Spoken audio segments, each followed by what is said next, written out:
you mind handing me that flask, please? Thank you. All right. Ladies and gentlemen, I think we will begin. I apologize that we are 3 minutes behind schedule. As rapporteurs, that means we were writing our final comments. So I appreciate your patience. My name is Dr. Robert Williams. I'm on the delegation of the United States to IHRA. The rest of my bio is found in the packet. I assure you it's uninteresting reading.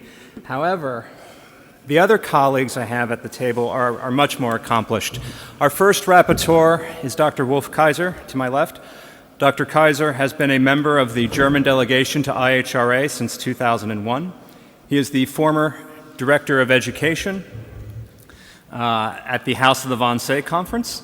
He worked as a high school teacher and for 24 years as an historian and educator at the House of the Wannsee Conference in Berlin. Our second rapporteur is Dr. Cecilie Stokholm Banke. She is head of the delegation of Denmark to IHRA. She's also a senior researcher for foreign policy to the Danish Institute of International Studies, where she specializes in topics that include, but are not limited to, European history and society, including nationalism and multiculturalism, political and social change, the politics of memory in Europe since 1945, and refugee policy in Europe before and during the Second World War. Now, the way this will work, each rapporteur will speak for approximately 15 minutes. Due to considerations of time, there will not be an opportunity for audience feedback. After each rapporteur is done with her or his presentation, we will then provide a brief summary list. We have asked each of the panelists to provide one-sentence wishes. Were they king of the world or queen of the world? What would they recommend be done to address the refugee and migrant crises? So after the three presentations, we will read from that list. These preliminary recommendations will make their way into a final report to be issued by IHRA in the near future. With that, Dr. Kaiser.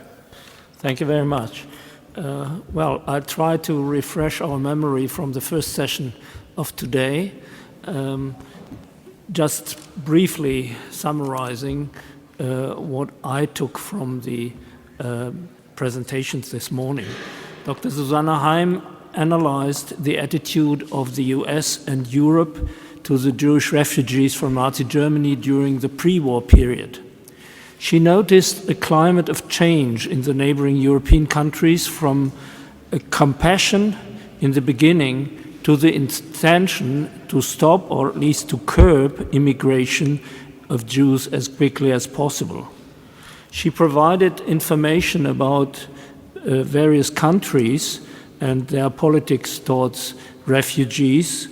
And the result, if we summarize this, is that restrictions became stronger over this period of time, and that immigration for Jewish refugees became more difficult. In this development, the fear in the middle classes of growing problems on the labor market played a crucial role, but also the fact that the majority of the refugees from Germany were Jews had an impact, though it was usually not mentioned. With the annexation of Austria and the attendant pogroms, the number of Jewish refugees grew considerably.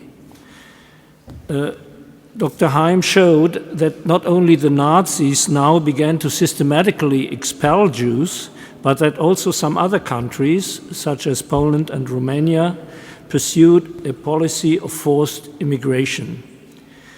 This caused a dilemma, she argued, that was the background for the failure of the Evian conference. Governments were aware that by rejecting the refugees, they left them to Nazi persecution, but by a declaration of readiness to accept refugees, they could have abetted the expulsion of Jews, not only from Greater Germany, but also from Poland and Romania. And since the governments did not directly confront the Nazi politics, which together with expelling the Jews meant to rob them out, the international community led the initiative to the Nazis and only tried to react to this policy. After the November pogroms, we heard about the Kindertransport, where several countries provided refuge for children, but as Dr. Heim argued, this was an exception, whereas in most countries, restrictions became so strong that refugees started to look for non-legal and more dangerous ways of leaving so-called Greater Germany. In general, she stated that there was a lack of solidarity and a growth of nationalist attitudes. The treatment of refugees also damaged the democratic culture in the states, which should have welcomed the refugees, but reacted more in an authoritarian way.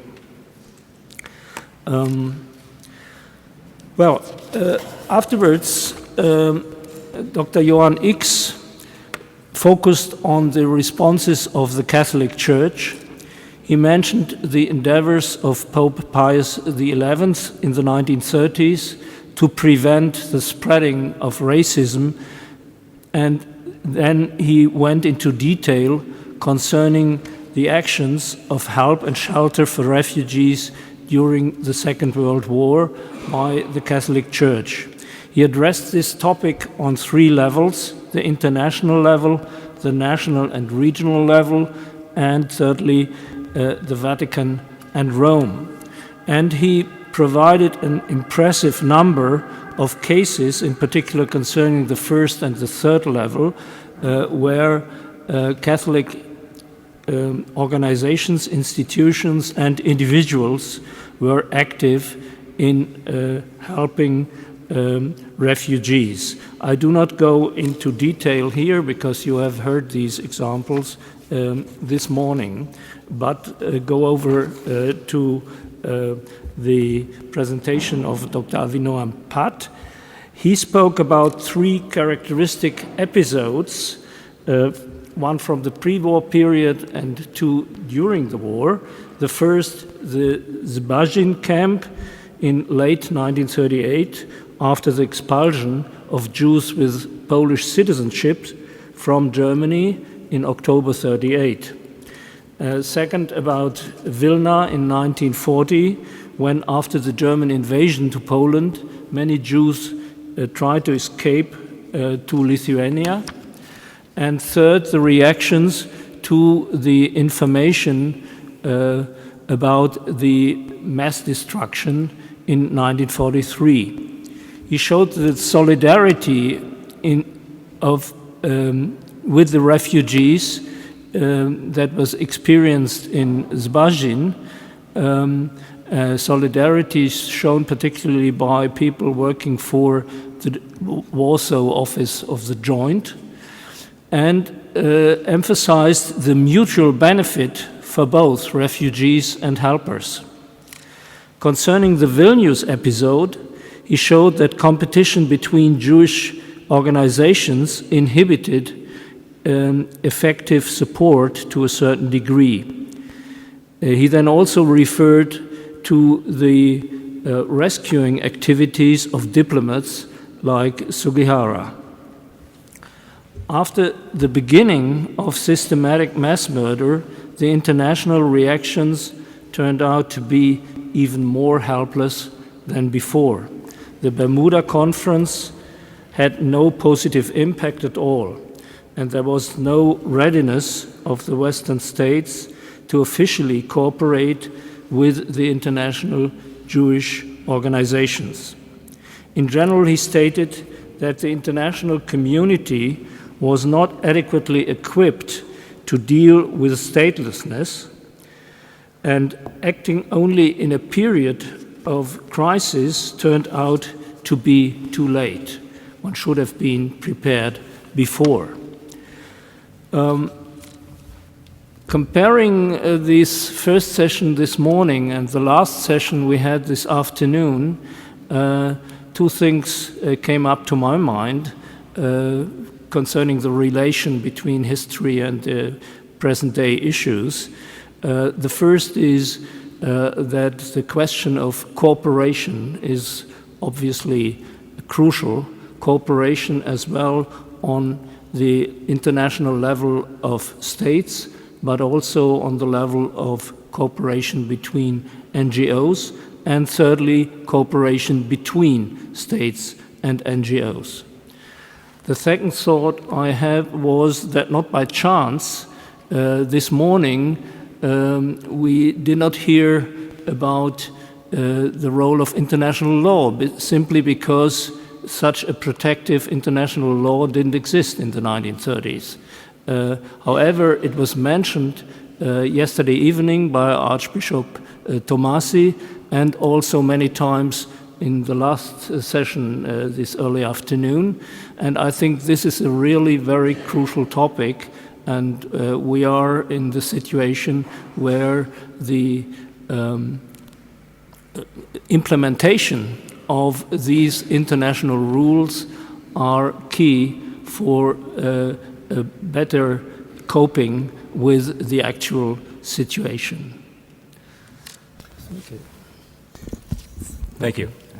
Cecilie. Yeah, thank you so much, and also thank you for inviting me and allowing me to be part of this extremely important conference. I think it's been a very, very fascinating day so far, and with some extremely interesting panels, and I already learned a lot, and I thank the organizers for this.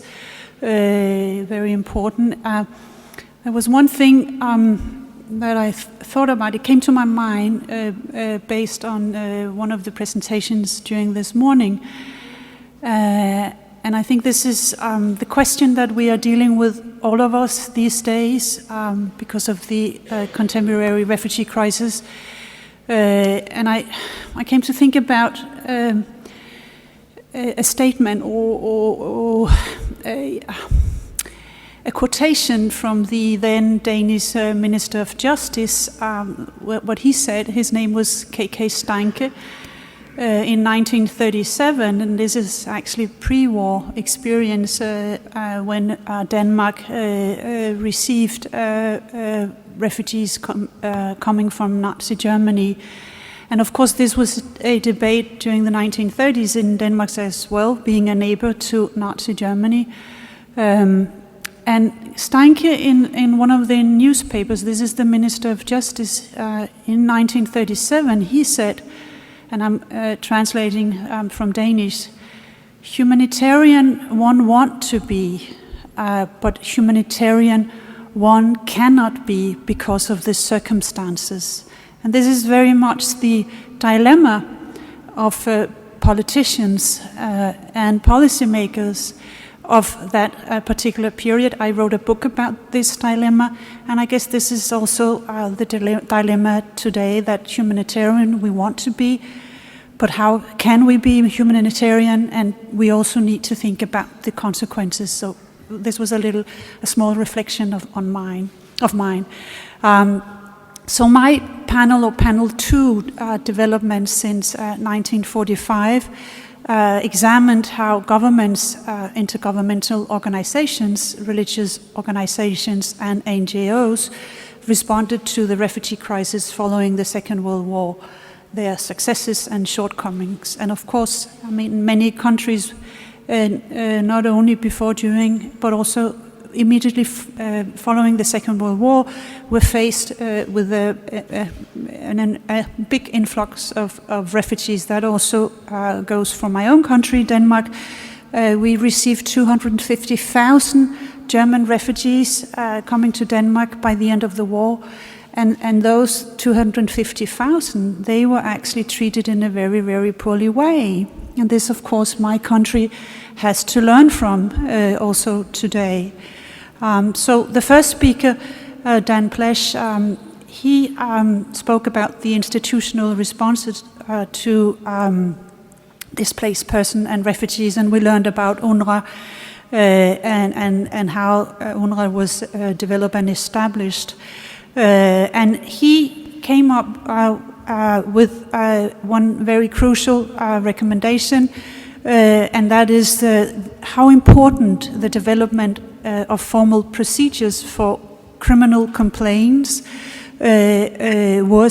were during the immediate post-war years. And also another lesson that is important today is the development of food, health, welfare and reconstruction organizations to reduce wider social disruption. And then Dan Plesch also focused very much on the importance of democratic self-management as a principle of organization within the groups of refugees or DPs. I thought also one thing that was extremely interesting in Dan's presentation, namely how human security during a brief period of time became part of international security during the immediate post-war years. I started to think about this a little bit also because this is what I deal with on a daily basis, foreign and security policy. And then, of course, coming from or having grown up in a Scandinavian welfare state, I also like the fact that Dan highlighted how full employment became a part of creating stability in post-war societies in Europe, and that, of course, was the fundamental basis of the post-war welfare states, that if you do not have full employment, you would have social problems and economic crisis, and that would create instability in your society. So this about full employment also as an important tool to create security and stability in post-war Europe, I think is a very important lesson that we can bring with us today. The next presentation was Dr. Juliane Wetzel, who gave us the very fascinating history of the many DPs in Europe following the war, and how also European states responded to them. Actually, I was not aware of that. In Germany, there was a 30% growth in population following the war, which is more than the current influx. That's right, Juliana, yes, you are nodding, yes. So this is also a little bit to give us the dimension of the refugee crisis following the post-war years. And another interesting point was that the reaction in German society was generally negative. Germans had their own living in mind, and this was also the case in my own countries when receiving 250,000 refugees from Germany. They were treated very poorly, also by the local population. And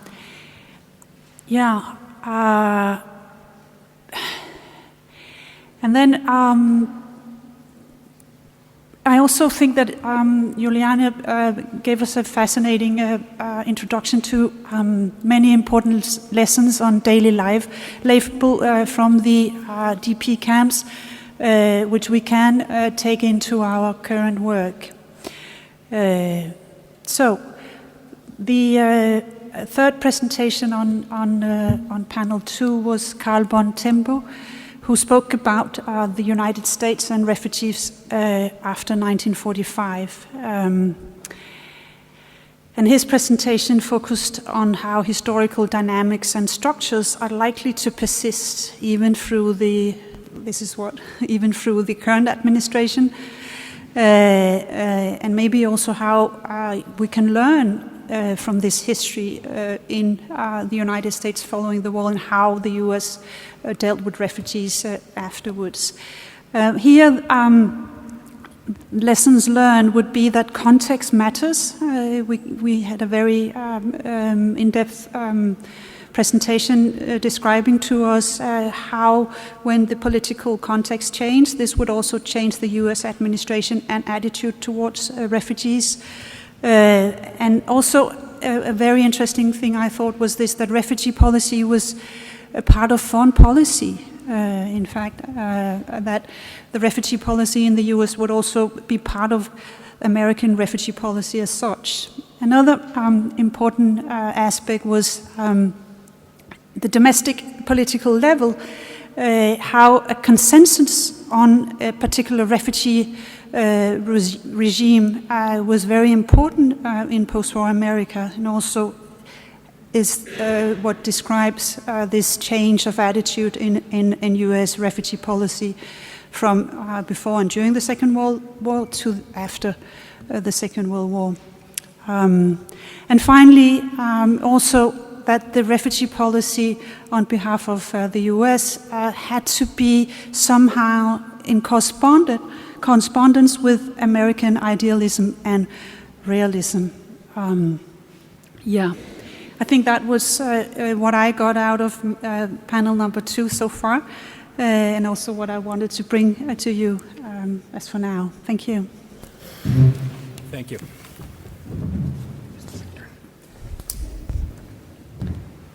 I hope you'll beg my indulgence as I use the lectern. I've been sitting all day.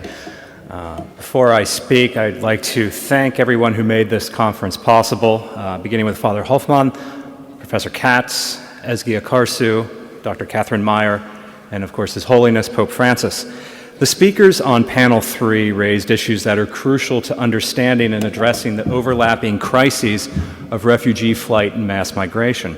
Stefan Lehne focused on the EU response, noting that current structures have proven insufficient to address the challenge of a massive wave of migrants seeking to enter Europe in a very short period. As argued, and as evidence shows, political cultural differences between EU member states seem to diverge sharply when it comes to the care and maintenance of these incoming populations. Successive months have seen states fall back on all manner of measures to restrict the inflow of migrants, rising nationalist populism, and actions that affect the abilities of many countries, particularly those in the Mediterranean, to address stricter control of external borders. Will these discussions lead to a better and more comprehensive strategy to manage migration? Not if we remain numb to the death and suffering around us, as Dr. Lehne so poignantly reminds us.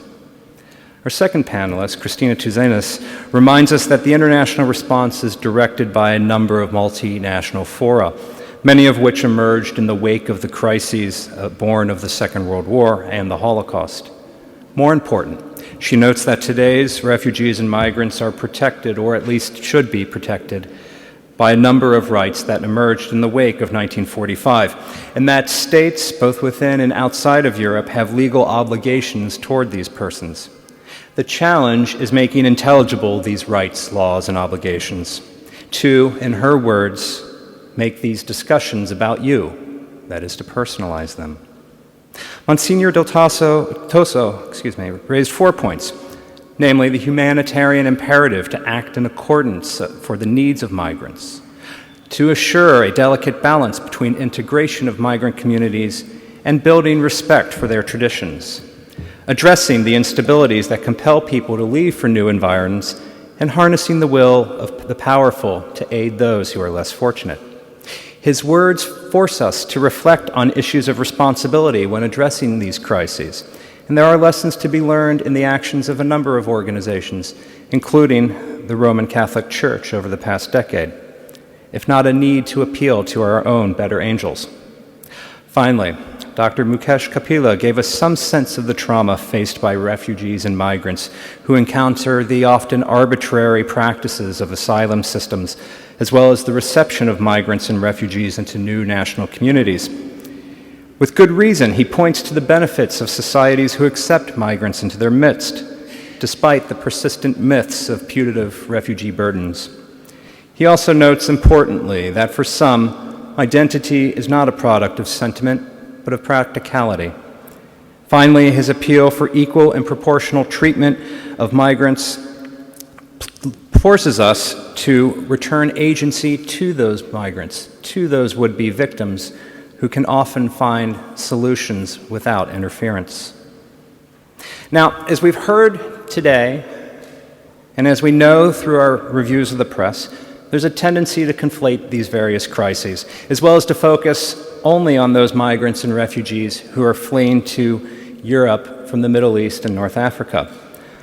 We should not lose sight of the fact that there are significant migration shifts involving persons entering Central and Western Europe from the East, particularly the countries of the former Soviet Union. But such things affect not just Europe. Migrants from Central and South America often flow north, and thousands are fleeing atrocities in collapsed states in West and East Africa. And finally, in Asia, as Pope Francis reminded us just a few days ago, approximately 65,000 Rohingya Muslims have fled Myanmar from Bangladesh. Finally, of course, there are internal migrations, many for economic prosperity, such as in China, but others to flee terror, such as takes place in parts of northern Iraq.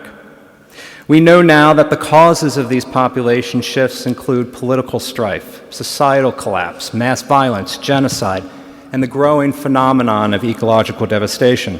But if we're aware of the causes, we've done little than just sit passively as our fellow citizens and leaders fall back into national positions, as if our cultures and ethno-particularisms, apologies, I'm an academic after all, are immutable, that they emerged ex nihilo at the moment of creation.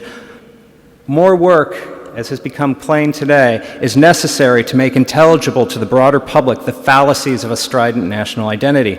It's important to remember that our political, cultural, and social realities are relatively new creations.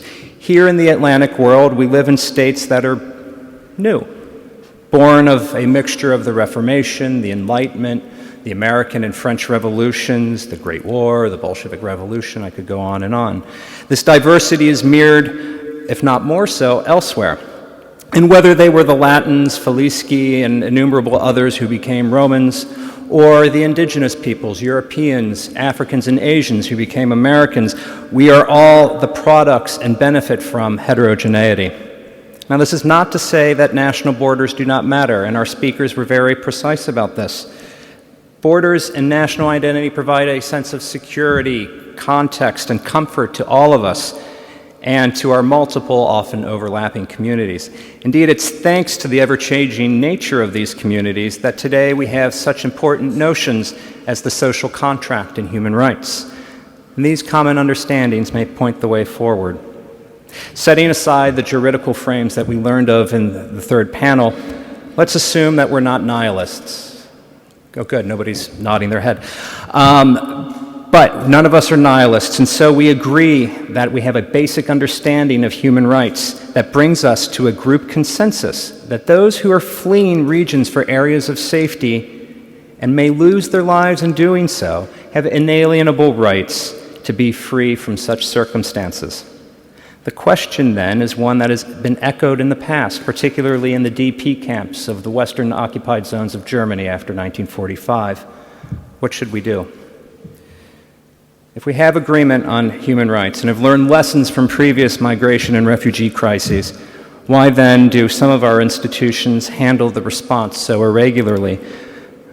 Part of the problem seems to be with a less than nuanced understanding of borders, but part of the problem also has to do with our inability to engage with leadership to breed a culture of tolerance. To take one historical example from the United States, in the early 1920s, there was a persistent belief that Roman Catholics and Jews could never assimilate properly into America. This line of thinking informed the development of the 1924 Immigration Act, which not only restricted immigration from Southern Europe and from Eastern European countries, but restricted severely the number of migrants eligible to come into the country from Africa and effectively cut off Asian immigration until 1965. We saw the effects of this in the 1930s as innumerable Jews from Germany and then German Austria sought refuge in the United States before the war began. So what do? We have a few proposed solutions today, and some have been recently posed to us. The philosopher Michael Blake, for example, recently gave us a series of questions, not all of which apply here, but I will mention a few. And these are only for critical thinking at this point. Is it possible to distribute migrants and refugees between countries in a manner that is practicable and moral? If we recognize the moral imperative to accept refugees, must we also provide them the means to escape dangerous situations? Should we demand acculturation or assimilation by persons who are fleeing dangerous circumstances? And finally, what is the responsibility of a moral leadership in the face of significant numbers of a national community who might oppose allowing in migrants or refugees? The answers to these questions are not simple, and I do not have them today. If I did, I would be elsewhere. Some of the lessons of the Holocaust and the post-Holocaust era, however, may point the way, and this may be achievable through practical education on this subject. As Ambassador Constantinescu mentioned yesterday, IHRA was born of a suspicion that children were not learning about the Holocaust, that its lessons were being lost. It's debatable that the situation has improved much today, if I'm honest with you. Nevertheless, it is perhaps because we are not teaching enough people.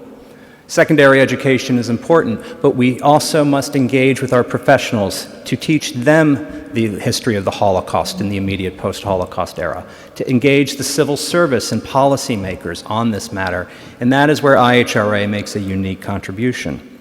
Why do this? Well, while history may not repeat itself, it does ring a familiar tone. In fairness, as a person whose primary doctorate is in history, this is an incredibly self-serving statement. I think the saying is, when you are a hammer, everything is a nail. So there's more to be done than just teach history, and there is no single solution. As discussed over and again today, there's a need to engage in dialogue, both locally and on the international stage, about refugees, about migrants, and the beneficial mutability of our society. We must remember, to paraphrase Benedict Anderson, that our nations are nothing but imagined communities. And as the Nazi era showed, a too strong and inflexible national identity can lead to the erosion of respect for human rights and to genocide. To avoid this, we must, as Monsignor Tomasi suggested, develop a, quote, realistic view of the human person, end quote, one that respects and engages on an equal level, regardless of the circumstance. All of this will require also a grassroots effort. We must not rely on policymakers to find solutions to all of our ills. At the civil society level, we must build dialogue that encourages ingenuity and action by the individual and the group. The potential for individual action has not been mentioned much today, and that is a bit of a shame if I'm being critical, because it is often the individual that brings about change. In the months preceding the start of the Second World War, for example, after the Anschluss and as press reports in the West began noting the depravities being visited upon Austrian Jews, one couple in Philadelphia, Gilbert and Eleanor Krauss, undertook an individual mission with some support from the local Jewish community to rescue children in Vienna. They eventually were able to rescue 50 such children using unclaimed U.S. visas. These children had otherwise been barred from entering the United States. But thanks to the individual effort of this remarkable couple, were able to come in. They survived, and some of their parents were able to follow. Many more of their parents perished in the Shoah. Today, there are others like the Krausses, including the Castambone family from Louisiana, Christopher and Regina, who are saving migrants from drowning through individual cost and effort. These are admirable people. They were aware. They acted. If they did, why don't we? And with that, we'll go to our recommendations. I'll move back to the table now. Thank you.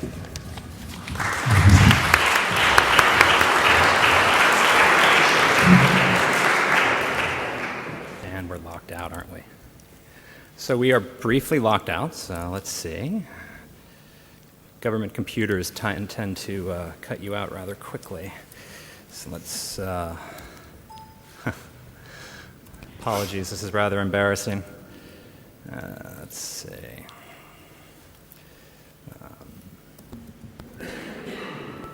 Very good. So what I will read has been briefly vetted by the three of us. They are the products of a request that each panelist provide us with a very concise recommendation that emerged out of their work. These statements reflect the views of the panelists. Over the next few months within IHRA, we will vet and discuss these recommendations, and forms of them may make their way into our work and be utilized through our unique forum, which allows for direct engagement between subject matter experts and diplomats. So with that out of the way, here are the preliminary outcomes and suggestions, in no particular order. First, to collect war crimes evidence from refugees. To communicate our knowledge in a concise and intelligible manner. Third, to push the public and policymakers to develop a more realistic view of the human being through dialogue and engagement. Fourth, to enhance cooperation between NGOs and the state. Fifth, to reaffirm respect for the value of international law, its implementation, and human rights. Sixth, to have full and unfettered access to the historical and documentary record, not just of the Holocaust, but of other human rights atrocities, so that we can better learn from our mistakes as we continue forward. Seventh, to mobilize in order to increase respect for cultural and religious pluralism. Eighth, to explore possibilities for safe legal migration. Ninth, identify opportunities for refugees as migrants to become integral parts of society. And 10th, to consider the perspective of the refugee and the input of statelessness and powerlessness of the displaced, and in doing so, restore agency to the displaced to make them part of the solution. These are the 10 preliminary recommendations. Others have been pointed out through the words of my colleagues and myself, and we hope to have a report on these for you in the very near future. I do note, however, that we are very short on time. So with that, I'm going to turn things over to my colleague, Professor Katz, who is going to introduce our closing speakers. Thank you.